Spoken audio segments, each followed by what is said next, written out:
Bashkimi Evropian duket se po përgatitet për luftë pasi çdo qytetar i vendeve të Unionit duhet të mësohet të mbajë rezerva ushqimore të mjaftueshme për të paktën 3 ditë. Rezerva duhen mbajtur për raste krizash për luftë në mënyrë që gjithkusht të jetë në gjendje të mbijetojë në ditët e para të ndërprerjes së papritur të furnizimeve. Kjo këshill është pjesë e një strategjie të re që u prezantua këtë të mërkurën në Bruksel nga zëvendës presidenti ekzekutive e Komisionit Evropian, Voksana Minzatu, e titulluar Unioni në gatishmëri. Strategjia prej 17 faqesh pritet të kërkojë qytetarëve që veç ushqimit të kenë gati dhe ilaçe të mjaftueshme, ujë, karburant apo mjete të tjera për ngrohje, gatim në rast të bllokimit të papritur të furnizimeve me lëndë të mëdha jetike.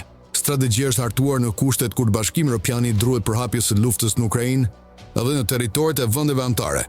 Frika nga katastrofat natyrore si tërmetet, përmbytjet apo ngjarje të tjera të nxitura nga ngrohja globale, si dhe sule masive kibernetike, përhapje shpejtë e sëmundjeve si COVID-19 5 vite më parë, janë arsye të tjera që kanë detyruar Komisionin të hartojë këtë strategji të pazakontë.